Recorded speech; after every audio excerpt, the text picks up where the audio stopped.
Hi everyone. तो अभी हमारा नेक्स्ट टॉपिक जो है वो है सर्कल।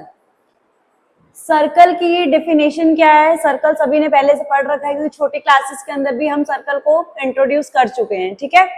तो सर्कल क्या होता है? Circle is a locus of a point. Circle एक लोकस है किसी पॉइंट का विच मूव्स इन ए प्लेन। ये जो मैंने यहाँ फिगर ड्रॉ की है ये हमारा क्या है बेटा? ये हमारा है प्लेन, ठीक है। which moves in a plane such that it distance from a fixed point। fixed point क्या है यहाँ पे? हमारा सेंटर। जो सेंटर है वो हमारा क्या बनाया गया है? फिक्स्ड पॉइंट है। Always remains the constant. जो फिक्स्ड पॉइंट होता है वो हमारा क्या रहता है? कांस्टेंट होता है। तो दिस इज द सर्कल। आगे आता है the fixed point is called the centre. जैसे मैंने अभी आपको बताया है जो फिक्स्ड पॉइंट होता है सर्कल का उसी को हम क्या बोलते हैं? Centre of the circle. And the distance from the centre to a point. अब ये जो सेंटर है इस सेंटर से सर्कल की सरकमफ्रेंस तक का जो भी डिस्टेंस होगा उसको हम क्या बोलते हैं? Radius of the circle. जैसे फॉर एग्जांपल जैसे मैंने यहाँ पे एक सर्कल ड्रॉ किया, इसको जो ये पूरा है ये इसको हम क्या बोलते हैं? सरकमफ्रेंस। तो सेंटर से यहाँ पे जो भी आपका सेंटर है सेंटर से जितनी भी रेडियस है, ठीक है, तो यहाँ से यहाँ तक का जो डिस्टेंस होता है मतलब सेंटर से सरकमफ्रेंस तक का जो डिस्टेंस होता है, सर्कल की जो बाउंड्री होती है उसको हम क्या बोलते हैं? सरकमफ्रेंस बोलते हैं। सर्कल की बाउंड्री को हम क्या बोलते हैं? सरकमफ्रेंस बोलते हैं, ऑल्सो कॉल्ड पेरीमीटर, ठीक है। तो सेंटर से यहाँ तक का जो डिस्टेंस होगा सरकमफ्रेंस का that is the radius of the circle. तो ये सेंटर है, ये हमारी रेडियस है, ठीक है। तो सेंटर को क्या बोला गया? Fixed point. और सेंटर से सरकमफ्रेंस तक के डिस्टेंस को क्या बोला गया? Radius of the circle. Next हमारा आता है standard form of equation of circle. हमारी टू टाइप्स हैं इक्वेशन की सर्कल की, ठीक है। जो हमारे पास टू टाइप्स हैं उसमें से फर्स्ट टाइप हमारी क्या है? Standard form of equation of circle. जो स्टैंडर्ड फॉर्म होती है वो कैसी होती है? ये मैंने आपके पास सर्कल ड्रॉ किया, this is the centre. Centre को मैंने दो पॉइंट्स ले लिए एच और के, ठीक है। और सेंटर से सरकमफ्रेंस तक का जो डिस्टेंस है दिस इज कॉल्ड रेडियस। ओ से लेके मैंने पी तक इसको डिनोट कर दिया। सर्कल की जो हमारे पास क्या कहते हैं स्टैंडर्ड फॉर्म होती है। अब जो सरकमफ्रेंस पे मैंने पी एक पॉइंट ले रखा है उस पी पॉइंट को मैंने डिनोट कर दिया एक्स और वाई से, क्योंकि सरकमफ्रेंस पे कोई भी एक पॉइंट हो सकता है, एक्स और वाई कोऑर्डिनेट हो सकता है। यहां से लेके यहां तक अब जो स्टैंडर्ड फॉर्म है सर्कल की वो क्या बनेगी? x माइनस एच का square plus y minus k का square is equal to radius का स्क्वायर। आपने डिस्टेंस फॉर्मूला किया था 10th स्टैंडर्ड के अंदर, distance formula x2 minus x1 का square plus y2 minus y1 का स्क्वायर इज इक्वल टू में जो भी आपका डिस्टेंस होगा उसका स्क्वायर हो जाएगा, ठीक है। तो यहां से लेके यहां तक भी आपका क्या बन रहा है? डिस्टेंस फॉर्मूला बन रहा है x माइनस एच का square plus y minus k का स्क्वायर इज इक्वल टू में रेडियस का स्क्वायर बन रहा है। अब इसको हम क्या बोलते हैं? स्टैंडर्ड फॉर्म भी बोलते हैं सर्कल की, और इसी को हम क्या बोलते हैं? Simplest form.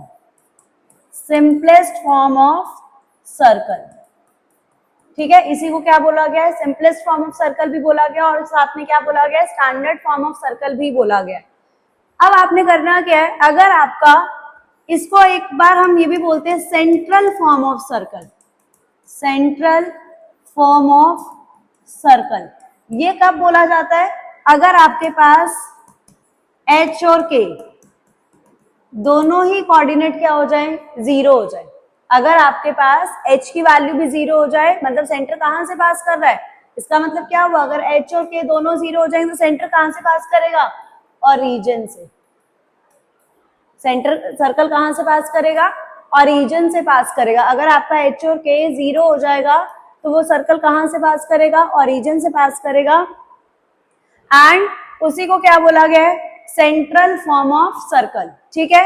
तो स्टैंडर्ड फॉर्म सर्कल की क्या होती है? x माइनस एच का square plus y minus k का square is equal to radius का स्क्वायर। h और k क्या होते हैं? सेंटर वाले पॉइंट होते हैं। x और y क्या होता है? जो सरकमफ्रेंस के ऊपर पॉइंट होता है। और जो रेडियस होता है वो यहां से यहां तक का क्या होता है? डिस्टेंस होता है, सेंटर से सरकमफ्रेंस तक का, ठीक है। तो पहली हमारी फॉर्मेशन क्या होगी? Standard form. अब हमारे पास नेक्स्ट फॉर्म जो आती है वो हमारी है general form of equation of circle. कि अब ये जनरल फॉर्म क्या है सर्कल की? जनरल फॉर्म होती है बेटा एक्स का स्क्वायर प्लस वाई का square plus 2gx plus 2fy plus c is equal to 0। ठीक है, जो हमारी जनरल फॉर्म होती है सर्कल की वो क्या होती है? एक्स का स्क्वायर प्लस वाई का square plus 2gx plus 2fy and plus c is equal to 0। अब ये जो इक्वेशन है सर्कल की, यहां से रेडियस कैसे निकालोगे, यहां से सेंटर कैसे निकालोगे, ठीक है, यहां से रेडियस कैसे निकालोगे और सेंटर। अगर आपके पास कोई इक्वेशन आ जाए तो आप वहां से रेडियस और सेंटर कैसे फाइंड आउट करोगे? ठीक है, तो सबसे पहले हम सेंटर को फाइंड आउट करते हैं। सेंटर कैसे फाइंड आउट होता है? सेंटर का फॉर्मूला होता है minus half of coefficient of x, ठीक है, and minus half of coefficient of y. आपने क्या करना है, जैसे ही आपके पास जनरल इक्वेशन आएगी सर्कल की तो आप क्या करेंगे, आपको इक्वेशन गिवन है, ठीक है, तो सेंटर कैसे निकलेगा? Minus half of coefficient of x and minus half of coefficient of y. अब एक्स का कोफिशिएंट बेटा इसमें क्या है? 2g, तो मतलब माइनस हाफ इंटू में 2g, और minus half of coefficient of y क्या है? y का कोफिशिएंट इसमें क्या है? 2f। 2 से 2 क्या हो जाएगा? कैंसिल। इधर भी 2 से 2 क्या हो जाएगा? कैंसिल। तो हमारे पास जो सेंटर आया बेटा वो कितना आ गया? माइनस जी और माइनस एफ। तो इस तरीके से हम, अगर आपके पास जनरल इक्वेशन होगी तो आप सेंटर को फाइंड आउट कर सकते हो। अब आती है बात रेडियस की। सेंटर तो फाइंड आउट हो गया माइनस जी और माइनस एफ।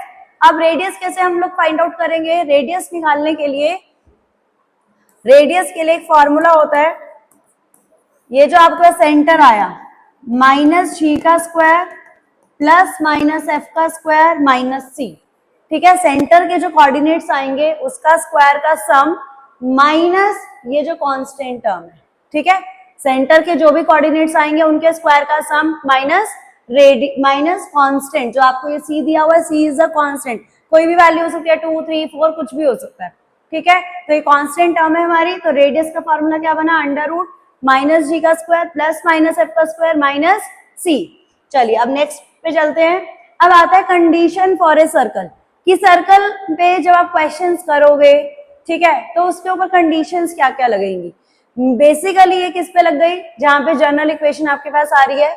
जनरल इक्वेशन जब आती है तो उसकी इक्वेशन क्या थी, मैंने आपको बताया भी था, एक्स का स्क्वायर प्लस वाई का square plus 2gx plus 2fy plus c is equal to 0, ठीक है, this is called general equation of the circle. अब जनरल इक्वेशन की कंडीशंस क्या क्या है? It must be an equation of second degree in x and y. सबसे पहले आपके पास क्या होना चाहिए कि जो आपके पास ये एक्स और वाई है, इनकी जो डिग्री है सेकंड डिग्री, मतलब इनकी जो पावर है वो कितनी होनी चाहिए? 2 होनी चाहिए। 2 से ज्यादा नहीं होनी चाहिए और 2 से कम नहीं होनी चाहिए। एग्जैक्ट हमारे पास कितनी डिग्री होनी चाहिए? 2। सेकेंड कंडीशन है the coefficient of x square and y square must be equal. X square का जो कोफिशिएंट है और वाई स्क्वायर का जो भी कोफिशिएंट है वो दोनों क्या होने चाहिए? बिल्कुल एग्जैक्टली सेम होने चाहिए। अभी तो यहाँ पे सेम है 1 1।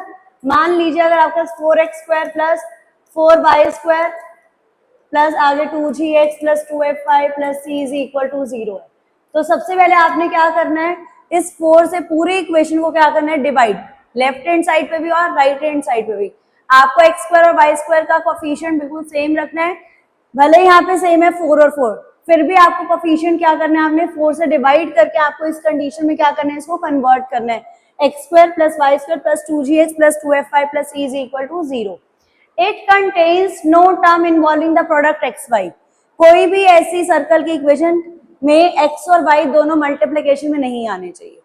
सर्कल की किसी भी इक्वेशन में आपके पास x और y दोनों वेरिएबल टर्म्स जो है वो मल्टीप्लिकेशन में नहीं आनी चाहिए, ठीक है। तो ये 3 कंडीशन है कि पहली कंडीशन क्या है कि x और y की जो पावर है वो सेकेंड डिग्री होनी चाहिए, मतलब स्क्वायर होना चाहिए। कोफिशिएंट जो होंगे x स्क्वायर और y स्क्वायर हमेशा इक्वल रहेंगे, और अगर कोई वैल्यू आगे उनके आगे दे रहे हो तो उससे पहले आपको डिवाइड करना पड़ेगा, और ऐसी कोई भी वैल्यू इसमें नहीं आएगी जिसमें एक्स और वाई दोनों आपस में क्या हो रहे होंगे? मल्टीप्लाई हो रहे होंगे, ओके। नेक्स्ट हमारा जो टॉपिक है वो है नेचर ऑफ सर्कल। ठीक है, नेचर ऑफ सर्कल अब क्या होता है, अब हमने अभी अभी रेडियस निकाली थी जनरल इक्वेशन से, √g² plus minus g² plus minus f² minus c। ठीक है, तो नेचर हमारा पूरा का पूरा रेडियस के ऊपर डिपेंड करता है। हमारा जो नेचर है वो पूरा का पूरा हमारा किस पे डिपेंड करता है बच्चों, रेडियस के ऊपर। सर्कल का नेचर किस पे डिपेंड करता है, रेडियस के ऊपर। अगर हमारी रेडियस, सर्कल की रेडियस इक्वल टू 0 आ जाए, अगर सर्कल की रेडियस क्या आ जाए, इक्वल टू 0 आ जाए, तो सर्कल कैसा सर्कल बन जाता है, पॉइंट सर्कल। अगर इक्वल टू 0 आ जाए तो सर्कल कैसा बन जाएगा, पॉइंट सर्कल बन जाएगा। ठीक है, अगर हमारी रेडियस ग्रेटर देन 0 आ जाएगी, इसका मतलब क्या है, ग्रेटर देन 0 आ गया मतलब पॉजिटिव वैल्यूज है, पॉजिटिव वैल्यूज है मतलब रियल नंबर्स भी हैं वो, तो सर्कल कैसा हो जाएगा, वो रियल सर्कल हो जाएगा। ठीक है, और अगर आपकी रेडियस लेस देन 0 आ जाए, मतलब नेगेटिव आ गई, नेगेटिव आते वो सर्कल कैसा बन जाएगा, इमेजिनरी सर्कल बन जाएगा। ठीक है, तो 3 केसेस हैं। फर्स्ट है कि अगर आपकी रेडियस इक्वल टू 0 आ जाए, that is known as point circle. अगर रेडियस ग्रेटर देन 0 आ जाए तो सर्कल कैसा हो जाएगा, रियल सर्कल। और अगर रेडियस लेस देन 0 आ जाए तो सर्कल कैसा हो जाएगा, इमेजिनरी सर्कल। अब हमारा जो नेक्स्ट टॉपिक है वो है equation of circle in diameter form, कि सर्कल जो होता है वो डायमीटर फॉर्म में कैसे इक्वेशन आती है। अब डायमीटर फॉर्म में करने के लिए हम क्या करेंगे, आपके पास मैंने यहाँ पे एक सर्कल ड्रॉ कर रखा है, A B is the diameter of the circle. A B हमारा क्या है, सर्कल का डायमीटर है। ए के कोऑर्डिनेट्स दे रखे हैं x1 y1, बी के कोऑर्डिनेट्स है x2 और y2। फिर अब हमने एक पॉइंट ले लिया P जो सर्कल की सर्कमफ्रेंस पे लाई करता है। अब डायमीटर जो होता है सर्कल को 2 इक्वल हाफ्स में डिवाइड करता है। ठीक है, जब वो 2 इक्वल हाफ्स में डिवाइड करता है तो this is known as semicircle. इसको हम क्या बोलते हैं, सेमी सर्कल। और सेमी सर्कल के अंदर जो भी एंगल बनता है वो कितने डिग्री का होता है, 90 डिग्री का होता है। सेमी सर्कल के अंदर जितना भी एंगल बनता है वो कितने डिग्री का बनता है, 90 डिग्री का एंगल बनता है। अभी आप क्या करोगे, अगर मैं यहां से यहां तक की स्लॉप निकाल दूं, स्लॉप ऑफ AP, ठीक है, तो जो स्लॉप निकलती है वो कैसे निकलती है, y minus y1 by x minus x1। ठीक है, स्लॉप का फॉर्मूला बता देती हूं मैं। ये एक लाइन है AB, ये x1 y1 है, ये x2 y2 है। ठीक है, तो स्लॉप का जो फॉर्मूला होता है वो क्या होता है, y2 minus y1 by x2 minus x1, y2 minus y1 by x2 minus x1, this is known as slope. तो ऐसे अगर मैं यहाँ से AP की स्लॉप निकालूं तो y minus y1 by x minus x1। अगर मैं B से P तक की स्लॉप निकालूं, BP की स्लॉप निकालूं तो y minus y2 by x minus x2। ठीक है, स्लॉप निकाल दी। अब अगर आपके पास 2 लाइन परपेंडिकुलर लाइंस होती है तो स्लॉप का प्रोडक्ट किसके इक्वल होता है, -1 के equal. If lines are perpendicular to each other, ऐसे 2 लाइंस परपेंडिकुलर है तो AB का स्लॉप और CD का स्लॉप का प्रोडक्ट क्या हो जाता है, -1। तो यहाँ पर भी क्या होगा, यहाँ 90 डिग्री बना रहा है because it is a semi circle. Semi circle का एंगल 90 डिग्री का होता है। तो अभी आप क्या करोगे, slope of AP multiply slope of BP किसके इक्वल आ जाएगा, -1 के। तो y minus y1 by x minus x1, y minus y2 by x minus x2 is equal to -1।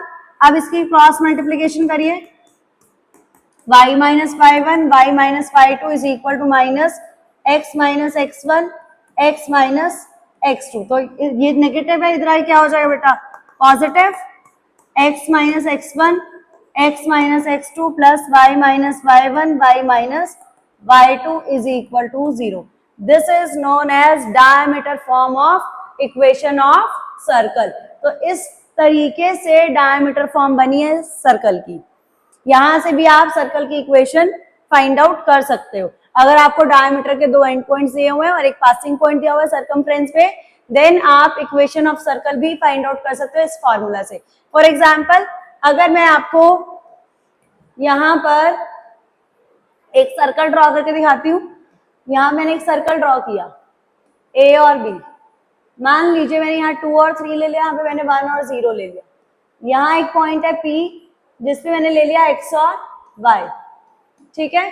तो अगर इसके अकॉर्डिंग x माइनस x1, ये x है और ये x1 है, तो x माइनस 2 फिर x minus x2 plus y minus y1, sorry x minus x2 और यहाँ पे आ जाएगा x माइनस 1, क्योंकि ये x1 है और ये x2 है, ठीक है। फिर y माइनस y1 और y minus y2 is equal to में 0। तो इस टाइप से इस फॉर्मूले के अकॉर्डिंग हमने इसमें इसको पुट कर दिया। अब इसको आप मल्टीप्लाई कर दीजिए, x square minus x minus 2x plus 2 plus y square minus 3y, ठीक है, वाई स्क्वायर माइनस 3y। तो कितना आंसर आ गया इसका, x का स्क्वायर प्लस y का square minus 3x minus 3y plus 2 is equal to 0। Clear? इस तरीके से हमारे पास क्या आ जाएगा, सर्कल की इक्वेशन आ जाएगी, ठीक है। नेक्स्ट टॉपिक है हमारा position of a point with respect to a circle. अब पोजीशन कैसे पता चलता है, किसी पॉइंट का सर्कल में पोजीशन कैसे पता चलती है, ये हमारी रेडियस के ऊपर डिपेंड करती है। अगर हमारे पास ये एक सर्कल है, ये सेंटर है, ठीक है, यहाँ पे एक पॉइंट है, अगर ये यहाँ से यहाँ तक का डिस्टेंस रेडियस से कम आ गया, अगर C से लेके A तक का जो डिस्टेंस है बेटा, अगर वो रेडियस से क्या आ जाता है, कम आ जाता है, इसका मतलब वो पॉइंट सर्कल के अंदर लाई करता है। C से लेके A तक का डिस्टेंस लेस देन रेडियस है, तो इसका मतलब सर्कल के अंदर लाई करेगा, इनसाइड द सर्कल, ठीक है। अगर हमारा ये डिस्टेंस C से लेके A तक का रेडियस से ज्यादा आ जाए, रेडियस से क्या आ जाए बेटा, ज्यादा आ जाए, तो इसका मतलब क्या होता है कि हमारा जो ये वाला पॉइंट है वो आउटसाइड द सर्कल चला जाएगा, आउटसाइड द सर्कल। और अगर यही डिस्टेंस हमारा बिल्कुल रेडियस के बिल्कुल इक्वल आ जाए, ठीक है, AC का जो डिस्टेंस है वो क्या आ जाए, रेडियस के इक्वल आ जाए, तो इसका मतलब क्या है, वो ऑन द सर्कल, मतलब ऑन द सर्कमफ्रेंस ऑफ